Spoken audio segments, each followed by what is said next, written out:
everyone! Welcome back to our channel. And on today's vlog, we'll be doing Baby-Led Weaning or BLW 101.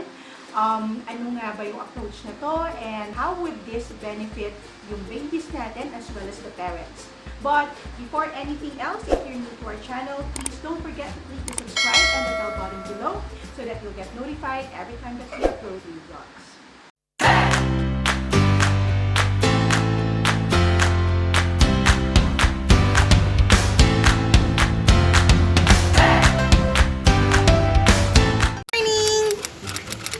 Morning, Cadence.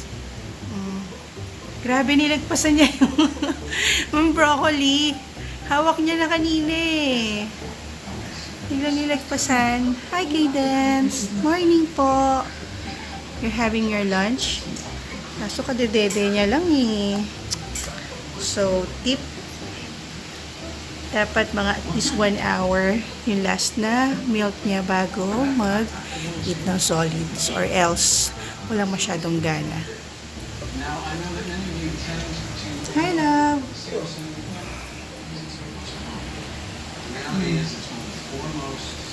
We're gonna eat first. Tingnan natin kung maubos na yan. One eternity later. Yan! Miss na miss ni Lola. Yan, para kita-kita ng Lola. Kaso si Zoe ha. Zoe ha. Baka makalmot ha.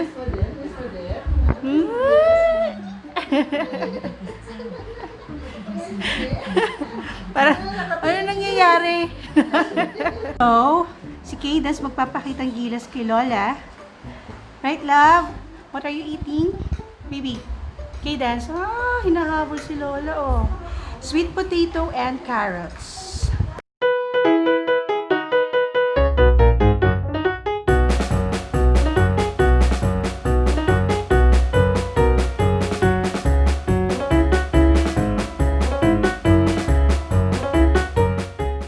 A few inches later. Yes, baby. Ay, sus naman, oh. How's your food? Konti na lang. Happy ka, baby? Pakitang giyas kay Lola eh. Oh, sus. Pakitang giyas kay Lola. Nakita na ni Lola paano ka mag-gag. Oh, no! No. I can handle it, Lola. I can handle it. Takaw lang talaga. Takaw lang talaga. Takaw ka, bebe. Finish your food, ah. Sus. Gusto mo yung broccoli, bebe? You like broccoli? No daw. Broccoli, bebe. No. Broccoli, di ba gusto mo yun?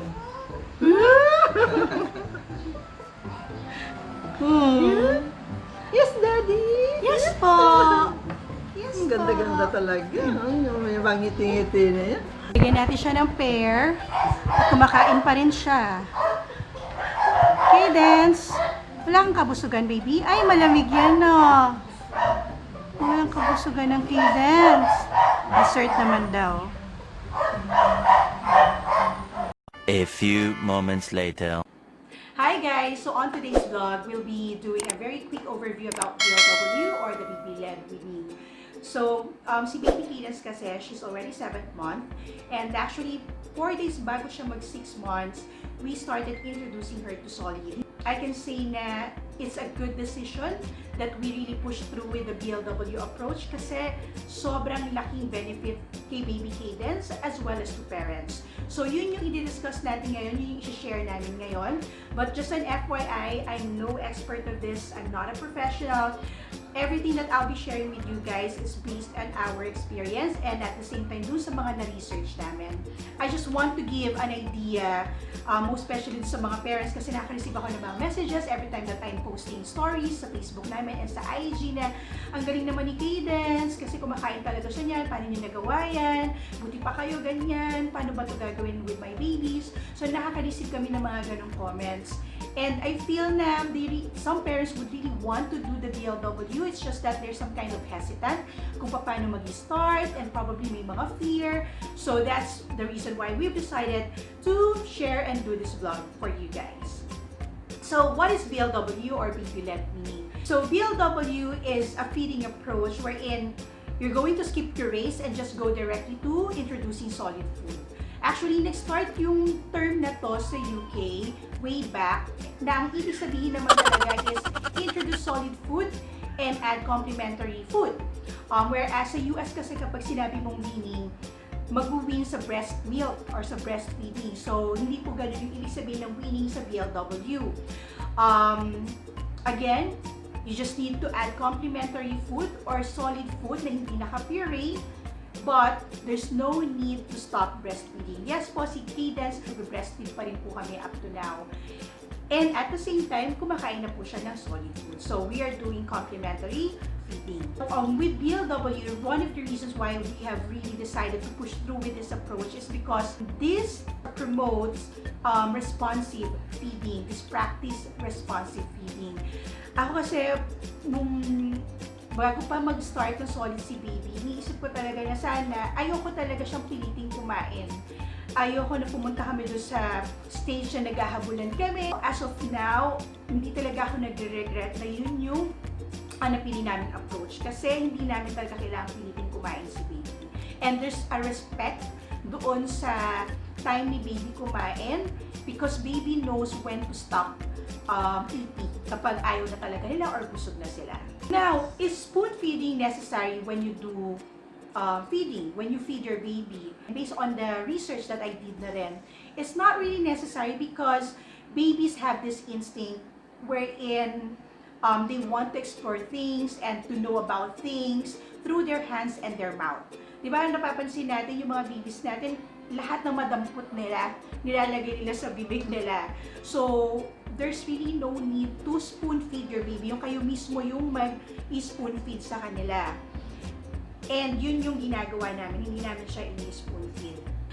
But case-to-case basis siya because there are babies who have medical or developmental issue or some of the preemies who need to eat solid food before they have the capability to feed themselves. So, yung mga cases na gano'n, yes, of course, definitely, okay lang na mag-spoon feeding kayo. Now, what are the usual hesitations ng mga parents? Bakit ayaw nila mag-BLW? One is choking. So, ang iniisip kagad natin kapag BLW, makikita natin, kasi nga, di ba, hindi natin pinupuree and hindi natin minamash. As in, kung ano yung itsura ng food, i-slice mo lang siya and you're just gonna make sure that it's soft enough. Yun yung ibibigay natin kay baby. So, the first thing that we did before we started introducing solid kay baby is in-educate namin yung sarili namin about choking versus gagging. So, gagging comes with sounds and facial expression. So, parang may sound siya, tapos may facial expression si baby. Whereas ang choking, there's no sound. Kasi nga parang bumabara yung throat niya or yung esophagus niya. And there's a look of terror on their face. So, yun yung pagkakaiba ng dalawa. Kapag nag-gag si baby, the first thing that you need to do is to stay calm. Kasi kapag nag-excite tayo or not really excite, kapag mayroong look of worry sa face natin and doon sa boses natin, pag magugulat si baby and yun yung magbibigay sa kanya ng reaction na parang umiyak din or mag-worry din. So, remain calm. Naging kalmado pa kami nung una. Actually, si Gian yung medyo parang napapaganon. Oh, malaki yan maybe, yung parang napapa-high pitch. So, kapag nagkaganon si Gian, ako kalmado lang talaga. Siyempre, medyo parang nag-worry ka rin ng konti. Pero kasi, again, you just need to trust your babies. And you need to educate yourselves kung ano yung dapat natin gawin if ever na hindi na pala siya gagging. It is also advisable if we're going to educate ourselves about choking and what are the things that we need to do if ever na ma-encounter ni baby yon bago tayo mag-start ng Baby-Led Weaning. Para if in case na napunta siya sa situation na yun, alam din natin kung anong gagawin natin. If ever that your babies will encounter gagging, just remain calm. It's a normal reaction ni baby, most especially kapag meron silang naswallow na food na parang hindi pa masyadong na-chew. And that's the normal reaction nila para ma-move forward ulit yung food. coming from their ngala-ngala, or ano ba tawag sa English na ngala-ngala? Palate? Basta yun. So, it's a normal reaction lang po. And yes, nangyayari yun kay baby. And just an expectation, you may usually experience this during the early stage na nag-BLW si baby. So, it's very important for the parents to stay calm. Next worry nila or yung hesitation ng mga parents before doing BLW is my baby getting enough nutrients? Most especially kung si baby lang, nakadepend lang kay baby yung quantity ng food na kinakain nila. Yes po. Again, there's this saying na food before 1 is just for fun. Because again, before 1 year old, ang main source of nutrients ng babies natin would still be coming from the breast milk or the formula milk. So whatever food na ini-intake ni baby is more on exploration, knowing kung anong klaseng food to, yung mga texture nila, and at the same time, it's a practice for the baby kung paano kumain para once they reach yung age nila na kailangan nilang kumain ng solid food, which is after the age of 1, hindi na tayo mahihirapan na turuan sila kung paano kumain. And another question or hesitation or worry ng mga parents is wala pang teeth si baby. So paano siya kakain ng solid food na hindi ko pinupuree or hindi ko minamash? Well, parents, our babies, they don't need teeth para makakain. Again, let's trust our babies. Yung gums ni babies, they are strong enough para makakain ng solid food. As long as yung i-offer nating mga food is soft enough para makain nila or para ma-chew ng gums nila. When would be the best time to start offering solids kay baby? There are 5 signs. Ito yung major signs na kailangan ma-meet ni baby lahat before we introduce solids sa kanila, or yung readiness signs to introduce solids. First is, our baby should be at least 6 months.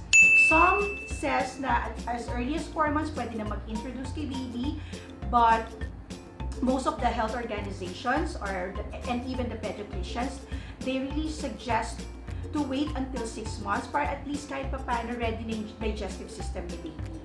So, second naman is our baby should sit unassisted for at least a minute or 2, or they can hold themselves up. Si Cadence, when we started baby-led weaning, hindi pa talaga siya nakakaupo mag-isa na super tagal. But, every time that we're placing her on her high chair, yun, kaya niyang i-hold yung sarili niya. Siguro mapapansin niyo doon sa mga videos, merong pillow sa likod niya kasi medyo malayo yung table niya pa doon sa sandalan gusto niya sumasandal. That's the reason why merong sandalan sa likod. Pero hindi siya naka-side to side. Hindi siya nag-wobble na ganon. The importance of this sign na ma-achieve dapat ni baby before tayo mag-start ng solid is because it will be easier for the baby to gag kapag nakaupo siya ng maayos.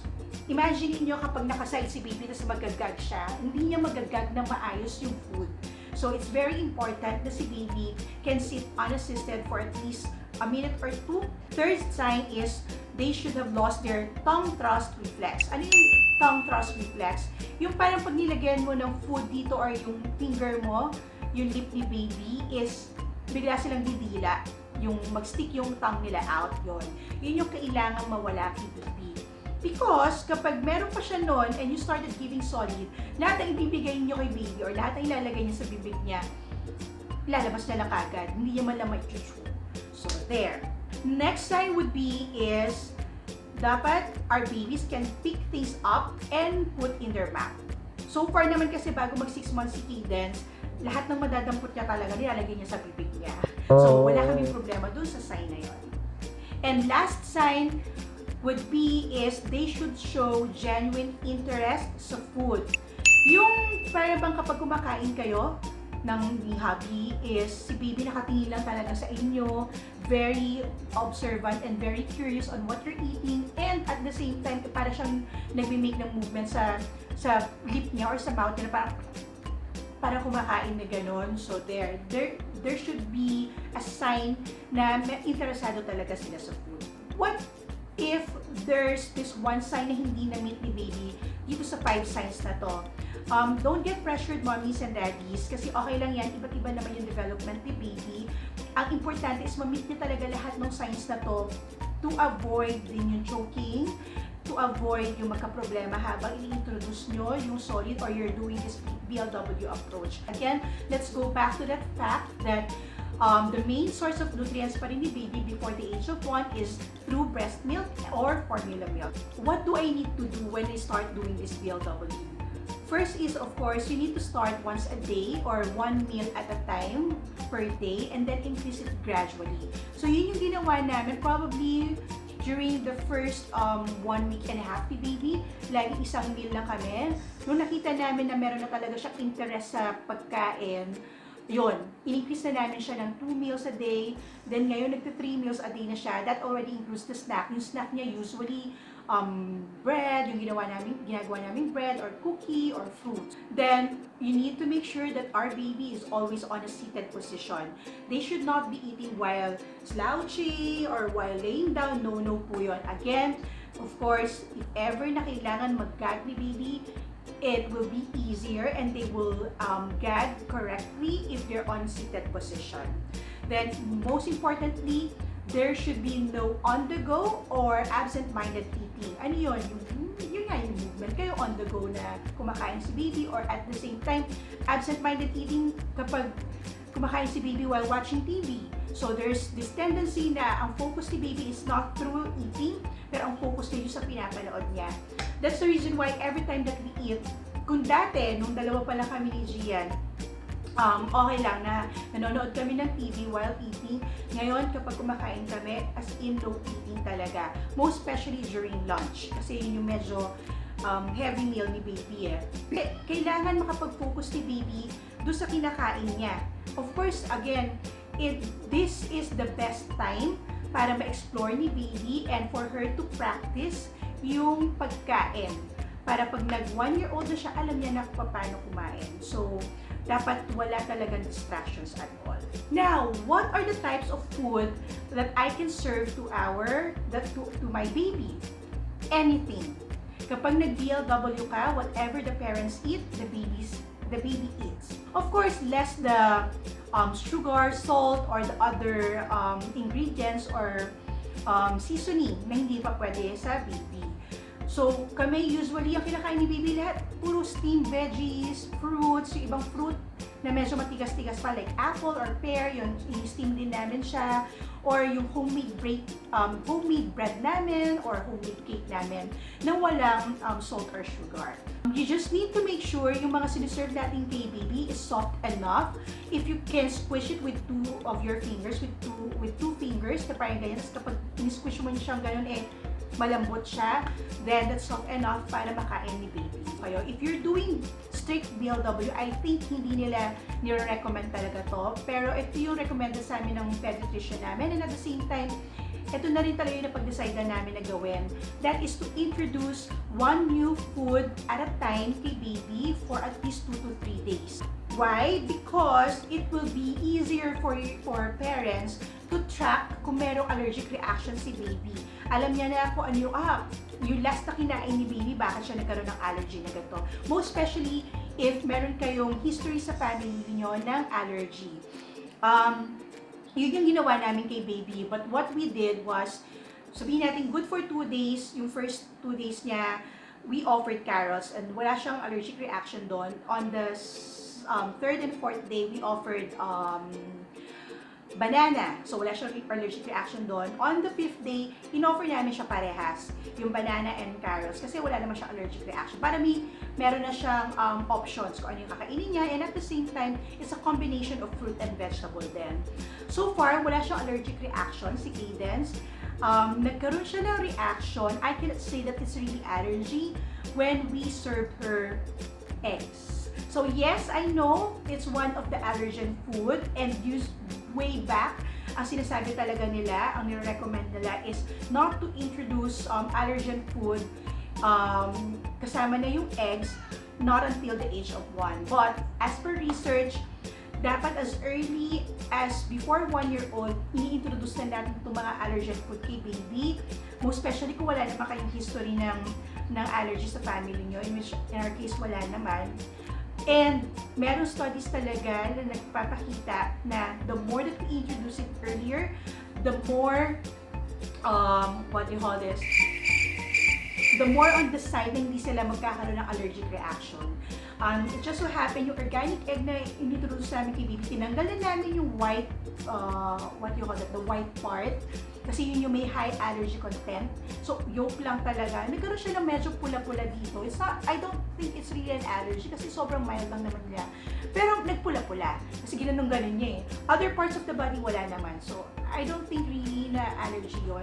Baka mag-ano na rin kami sa pedya namin eh. Mag-visit na rin kami. So, check namin kung ano yung recommended ni pedya. But yes, there's a go signal coming from our pedya na pwede na rin po talaga yung eggs once our baby reaches yung 6-month-old niya.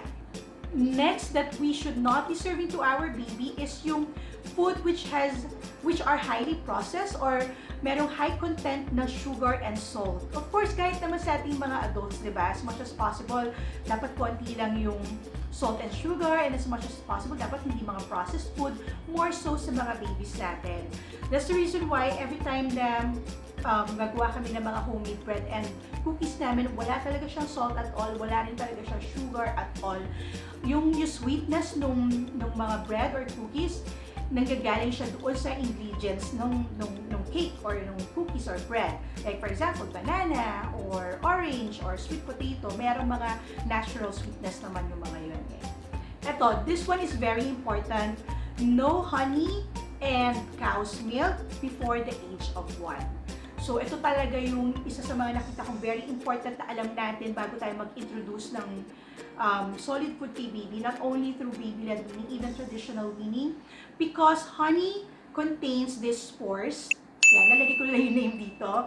So, this honey contains spores which causes infant botulism na pwedeng mag-cause ng poison kay baby. And cow's milk naman, it doesn't have enough nutrients para kay baby, so it's not really advisable.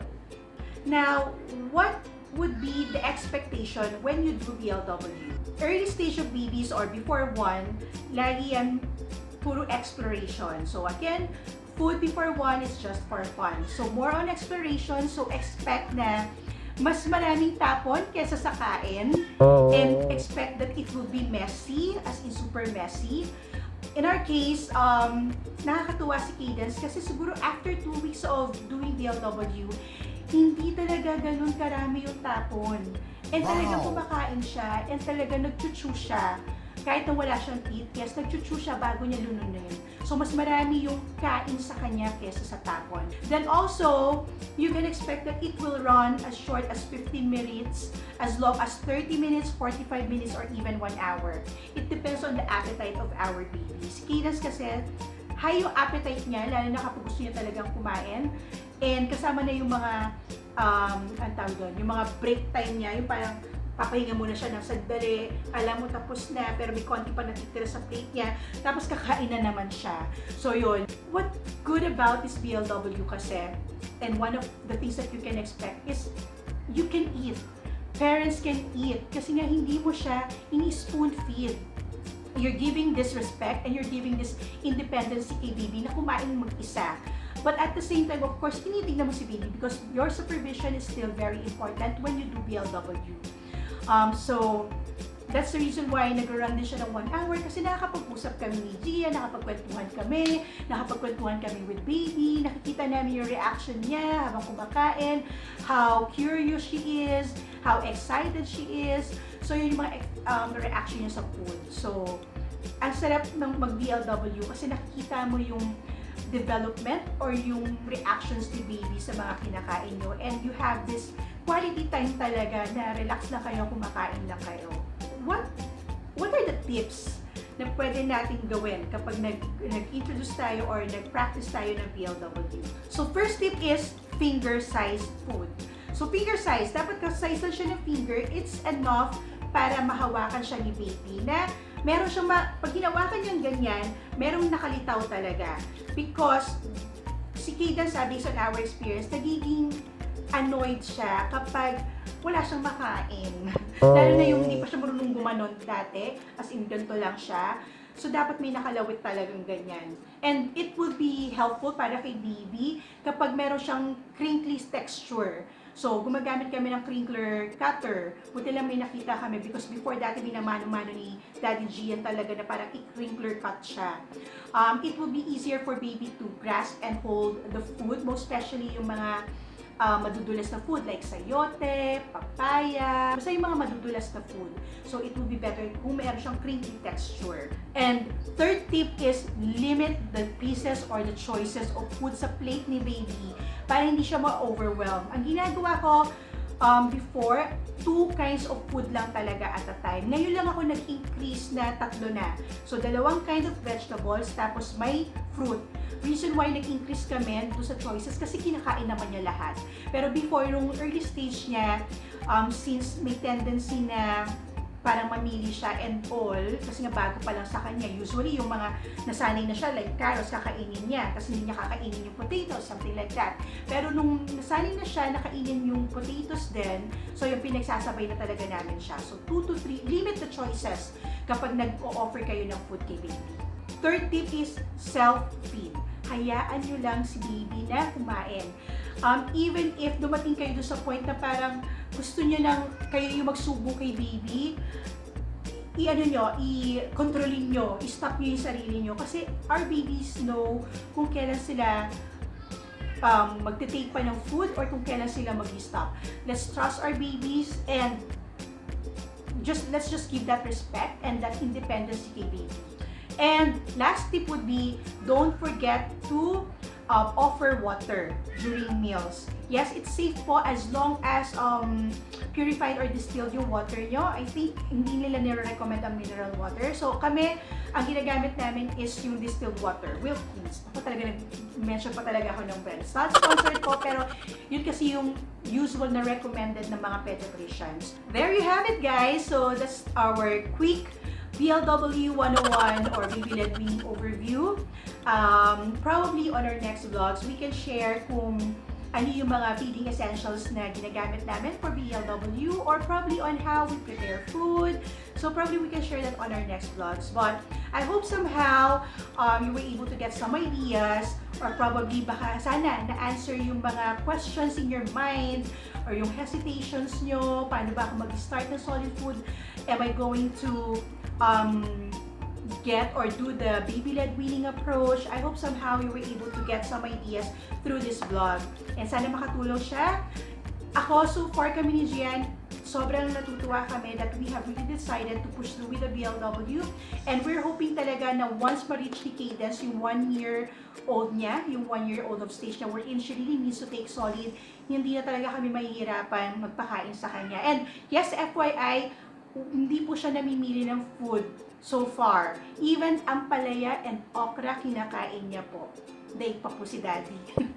So yun. So, we're so happy that we are doing the BLW approach. So I hope somehow magawa nyo rin sa babies nyo kasi sobrang satisfying makita si baby na nag-enjoy siya habang kumakain. So there you have it, guys. That's all we have for today. And if you like this video, please don't forget to click the thumbs up icon below. And please don't forget to click the subscribe and the bell button so that you'll get notified every time that we upload new vlogs. Thank you for watching and have a great day. Stay safe.